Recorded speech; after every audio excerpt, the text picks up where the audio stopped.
Hi, everyone. Welcome to the broadcast for today. My name is Natalie Ledwell, and it's my pleasure to be here with you. I am the founder of mindmovies.com, co-founder of mindmovies.com, and the best-selling also of Never in Your Wildest Dreams, this best-selling book. So I am here to do my little broadcast. I want to thank you for those people who are joining. And I originally had said I was going to do it at 2:30, then I had to push to 3:30. And now I'm finally getting here at 4. But I think it will be worth it. I'm really looking forward to the broadcast today because I'm going to talk about the 10 tips that I would tell my younger self. That could save me a lot of time and heartache. So we're going to be talking about that today. So if you are here on the broadcast, make sure that you say hi. Let me know where you're from so I can say a little cheerio. I'm just going to put my water bottle out of the way here so that that's out of the way. So one of the things that I will be sharing has to do actually with I was just at a doctor's appointment. I need to get a partial knee replacement. And I probably needed it for a while, but I've been too young to get one. So now it's happening. And then one of the tips I'm going to share with you is actually in relation specifically to that knee replacement. And things that if I hadn't known this earlier, I would have done things very differently. And I'm sure that there are things in here that may help you as well. Now, what I'm not talking about is changing past events. I'm not talking about events. I'm not talking about, things that happened or people that I met. I'm actually talking about information that would have helped me more through those events. I believe that everything happens for a reason. And that everything in my life happened in divine timing exactly when it was supposed to. But, but if I had have known these 10 things, maybe I could have sailed through that a little easier than I did. So let me say hi to some people. Mariella, I'm going to say hi to you. Going to see you here. I'm not quite sure how to pronounce them. Shapiki, I think. Elma, hi, waving to you as well. 10 things that I would tell my younger self. Wow. What's really interesting is what comes up for me with this is because I've been working on this children's program. And so a lot of the things that we're teaching in the children's program that I've been creating are things that I wish I had have known when I was a kid. So this is why it's kind of fresh in my mind, and it's a really great piece of content. So let me say another few more hellos before I get started. Hi, Malcolm Free. Good to see you here again, my friend. Ganchuga, hello. How are you? I'm fantastic, and I hope that you're fantastic as well. So great to see you all here. So for those who are just joining us, my name is Natalie Ledwell, and today I am talking about the 10 tips that I would give my younger self that would save me a whole bunch of time and a whole bunch of heartache. That's what we're going to be talking about today. And like I just mentioned, we're not talking about events or people. We're just talking about things that I would know that would have helped me through the past events that I actually have been through in my life. So tip number 1, what would I tell my younger self? I would tell my younger self that expressing gratitude on a daily basis changes your life. That's what I would say. I know that there were so many times in my life where I was just not happy. I was frustrated. I wasn't where I wanted to be. And so, I would, complain. I would be really upset with where I was because I needed to go get somewhere else. I knew where I was going to end up. I was just really impatient and I wanted to get there straight away. And so I often wouldn't be very grateful. But now where I've got to a point in my life where I really love my life. I love who I've become. I love, what I do. I love, how I get to reach people and the people that I hang out with. Now I find that when I express gratitude on a daily basis, it's like the jam in the sandwich. It's like the stuff that makes life just that little bit sweeter. Everything a little bit more meaningful. I'm a little more present in every moment because I can really appreciate where I've come from and what I have now. But if I had started my gratitude practice a whole lot earlier, I may have created success a whole lot earlier too. Not in my 40s, but maybe a little bit earlier than that. So expressing gratitude on a daily basis is really important. That's tip number 1. Tip number 2 is to learn about the law of attraction. That was what changed everything for me. knowing the principles of the law of attraction. The movie The Secret. Now, I'm actually a member. Last week I was in Montreal, and I'm a member of the Transformational Leader Council. Now, the movie The Secret was actually filmed at a Transformational Leader Council meeting. So most of the people that were in that film are actually members of that group. And every time I go there, I'm just like, wow, like, you guys, watching you for the first time is really the reason my movies exists.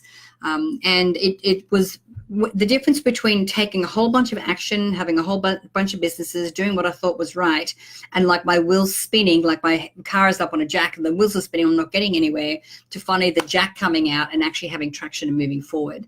Because when you can marry, your life skills and career skills and business skills with the principles of the law of attraction. So, daring to dream big, knowing where you're going, being able to visualize that, taking action, feeling the emotions of already being there. Once you couple those things together, that's when you can create outrageous success for yourself. Okay. And that was a big thing for me. So it was a massive turning point. So I would have, learned about that way earlier. So number 3, smile. Smile more, because smiling is good for you and it's good for other people as well. So I think that when you're younger, and I know that I was definitely in this bracket, I was always judging myself and judging other people, and so I was very critical, I found, and so I wouldn't smile as much.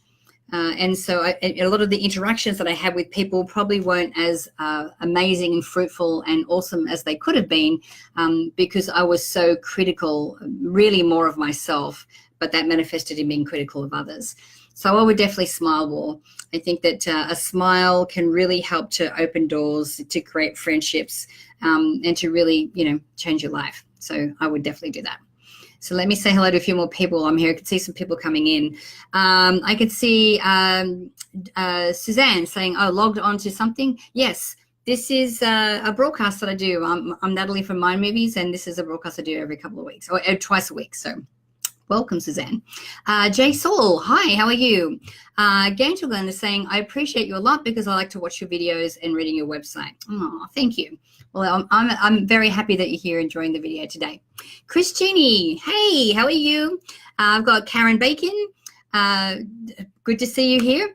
Malcolm Free, USM is in the building. Oh, yeah. And I can see Tanya Cooper's here too. How are you, darling? Good to see you here. Veronique, hello, I'm from Belgium. Smiling is the best, isn't it? Oh, my God. Smiling just opens so many doors and it makes you feel so much better about yourself. Would have been way less critical of other people too. Okay, so number 4, nothing is worth your health. Now, I was just saying at the beginning of the broadcast, the reason I had to push the time back is because I was at the doctor's and it looks like I need a partial knee replacement. So I was a runner, and I used to run every morning from the age of 10, like every morning from 10 years old, and I'm a distance runner. And so I remember, Glenn, my ex-husband, used to say, "You've got to stop running. It's no good for you." I'm like, it's going to be fine. It's no problem. And of course, what's happened is I have no cartilage and there's arthritis that's bone on bone. And now I know I need surgery. So if I had have taken better care of myself, I think that, maybe this wouldn't have been the issue. But our health is everything. Health is absolutely everything, because when you work so hard and then you get to a place in your life where you're really happy and you feel successful, it's not going to mean anything unless you have the energy and the wherewithal to be able to enjoy it, and that you've got the health to be able to do that. So really take care. I would have taken better care of myself. Well, I'm taking better care of myself now. Okay, so number 5, the tip that I would tell myself, my younger self, is that every morning is a clean slate. I know that if I have challenges from the day before, and this is my practice that I do now, I'll think about what's going on, what's a challenge, things I need to sort out, or actions that I need to take, or projects I'm working on, and then go to sleep. And then when I wake up in the morning, it's like a fresh slate. And I have my little practice where I ask the divine, or ask, the quantum field, or God, or whatever you want to call that, what's my answer? What am I doing? Where am I going with this? And I always lay still quiet long enough to be able to hear the answer. And I think that's a really good practice. If I had started doing that when I was younger, and realizing that I didn't have to carry my problems through and through every day, I would have definitely been moving forward at a much faster pace, that's for sure. Number 6 is don't forget to live in the now. So I still have a little bit of this. It's a confession I have. I'm still a little bit impatient. Because I can see the future, I know where I'm going to end up. I just want it to happen now. And what I've realized is that by doing that, I'm just really slowing the whole process down. You know, when I stop and I'm in every moment and I'm celebrating every win and I'm grateful for every step forward, and I appreciate everything and everyone around me, that's when I open up the channel between me and the universe for things to flow more freely to me. So, you know, living in the now is so important. You know, I don't worry about the past. The past is what it is. Yes, I am focusing on the future, but I'm really releasing my desperation or my impatience of making it happen, and really and knowing that everything that's happening is happening in divine timing, exactly when it's supposed to, and I'm exactly where I'm meant to be. You know, and I was saying to my girlfriend this morning, you know, I said, you know, the juiciness of life is in the slowness. You know, normally I'm 1,000 miles an hour, but since I've started to slow down and really appreciate the moments, this is where I find more about myself. This is where I see other things that I never noticed before, because I'm just not like a bat out of hell moving forward. So the slowness has been really, it's been a great teacher for me. So, which I've needed. Okay, let me say a few more hellos. Oh, Gangel guys from Mongolia. Oh my goodness. Hi, Suzanne. Can I ask where I am?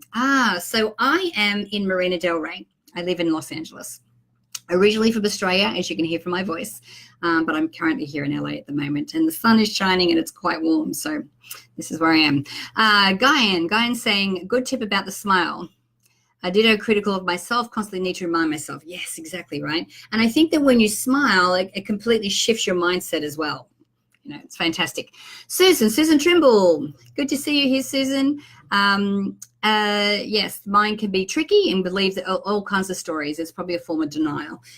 Here. I agree. Also want to say hi to Lorena and Marion. All these little waves are coming through. Kim White Thomas. Hi, Kim. How are you? Cynthia Ballesteros. Hi. And Veronique is saying, yes, be in the present and in the flow is the best to be in the permanent time. Absolutely. All right. So that was number 6, being in the now. So number 7. Oh, this is a tough one. I would tell myself not to be so hard on myself. So my story is like, you know, I was an aerobics instructor. I worked in the fitness industry for the first 11 years of my working career. And then I met my husband, Glenn, and then we bought a nightclub. And then I had this completely opposite type of lifestyle. 5 years later, we sold the club, and I'm sort of in my 30s now, and I'm not the fit instructor that I used to be. I was very critical of myself. I was very hard on myself. And I spent a lot of time mentally beating myself up. Now, by doing that, I kept myself in this story that I wasn't attractive, I was overweight, you know, and it really affected my relationships with other people, and it really affected my marriage too. So I would tell myself not to be so hard on myself, because that was a huge lesson that I had to learn. And being at peace with who I am, knowing that I'm stepping in, like that I'm showing up as the best version of myself, and that you know, not to be so judgmental on myself. It was just, it was exhausting. It was so exhausting, the thoughts I would have that would completely just derail me. So that would be a big one. Actually, I should have made that one number 1. Okay, so number 8, I would say that I want to be the person that I attract. So this is also something that I've learned as well. And I, you know, my husband and I, as you know, Glenn and I separated about 5 years ago. So I'm now in a new relationship. And before I actually even started dating or actually looking for love, part of what I did was made sure that I showed up as the person who would be, that the person that I wanted would be attracted to. So it was important for me. I wanted to make sure that I was a clean slate. I wanted to make sure, you know, one of the first questions I asked after my marriage ended was like, okay, what was my role? What was my responsibility? How did I show up in the end of this? Because I'm like, I don't want to make that mistake again. And so, so now I get to really be in a new relationship from a very conscious place. This version of me has never been in a relationship before. So it's really interesting dichotomy of what's going on. but I'm intentionally being able to create the love and the relationship that I want, because I have first become the person that I want to attract. I first become the person who's really comfortable in my skin, who loves who I am. And then rather than compromise myself to be with somebody else, I'm like, this is who I am, and I invite you to come and meet me here. And then together we can, create this amazing relationship. So that was a really big one. So be the person that you want to attract. That's huge. Okay, number 9 is be who you say you are, and be who you are, and say what you feel, because those who mind don't matter, and those who matter don't mind. Okay, so this is really coming down to being concerned about what other people think. Now, I used to think that I didn't care what other people think. And I think now, as I've really been able to grow and expand, I've realized that the people I care about, of course, I care about what they think. Of course, I'm listening to their opinion. Of course, I want to make sure that I'm showing up as a good friend or a good, lover or a good, business partner or whatever that is. So I do really care about what they think, but I don't put a lot of weight anymore on what people outside of that think. I think that when you show up from a place of, authenticity, and a place where you genuinely are coming and talking from the heart, where you are coming from a place of service, and you're looking at, how your interactions are really like if I'm in an Uber, I want to leave that Uber, that car, knowing that the exchange that I just had with the driver of that Uber is, has been lifted, is enlightening, or is, at least we walk out feeling good, So I think that, when we're looking at these kind of things, if we're a slave to what other people think, it can be crippling to who we are, how we show up, and where we end up in life. So, really don't put too much weight to the opinions of people that, you can't control, which is, but no, basically everyone. And remember, everyone's operating from their own thought paradigms and their own programs. So, you can't control what they think, and what they think is their business. Okay. Okay. So number 10, and this was a big one, and I actually got this one after watching The Secret. And number 10 is don't be afraid to dream big. So I would only ever set myself goals that I had to see the whole plan. I'm like, I need to see how it's going to happen. Otherwise, I don't believe it is going to happen. And so once I saw The Secret, I realized, I don't need to know the whole plan. I just need to know where I'm going to end up. I need to be able to see myself, believe it, feel the emotions have already been there, and then just focus on the next step. And then when I do that, we just focus on the next step. Because when you're doing that and focusing on the step in front of you, and you're, this vibrational alignment to what you want to create, because you're feeling those emotions, and that's a frequency that you're sending out into the universe, then the things that will show up for you to be able to make that your reality are things that you could not possibly have planned for anyway. There are things that this is where the magic of the law of attraction comes in. This is where, these universal laws come to play. And this is the difference between, trying to make things happen and forcing it to happen, and looking at, what's in front of you, to really just kind of surrendering and knowing that the universe has your back. Everything's working in your favor, happening when it's supposed to, and you're showing up as the best version of you. Okay, so that was my 10 steps. Okay, let's see. Cindy Key, good to see you here, Cindy. Yes, she's agreeing that she's also impatient as well. Trying to do better at life, and can be hard. And this is the thing, when I talk about these tips, it's not like all of a sudden I started doing all of these things at once. I started implementing these things. One of the biggest game changers for me was gratitude, and which is what I started to adopt after I saw The Secret. And the thing is with gratitude, even when I started, it was really difficult for me to maintain the practice or maintain the habit of gratitude. I kind of wish it in, wish it out, and then I'd see an Oprah show and, oh, that's right, I should be writing in my gratitude journal, and get back to it. And so I know that this is a challenge that a lot of people, face as well, which is why we have created here at Mind Movies an amazing little program called the Rich with Gratitude System. And what it is, it's, as you know, here at Mind Movies, we like to use a lot of tools and technology and little hacks to be able to set you up for success, so that when you're incorporating something like a practice or a habit of gratitude, that you could use some of the tools that we put together to make sure that you can do that in a successful way. So I know that my team, if you click the link below this video, my team is going to make sure that there is a link there for you, so that you can go through and check out that little program and get all the information on that. Because I know that if that's something that you struggle with, that this is a really great way for you to, and an easy way for you to get back into the flow of gratitude. Okay, so I want to thank you all for joining me today. It's been a pleasure doing the broadcast for you. I will be back again next week. So have a fabulous, fabulous weekend. I hope you're surrounded by people that you love and doing what you love and being exactly where you love. So thanks again for joining me, everyone, and we'll see you later. And bye for now.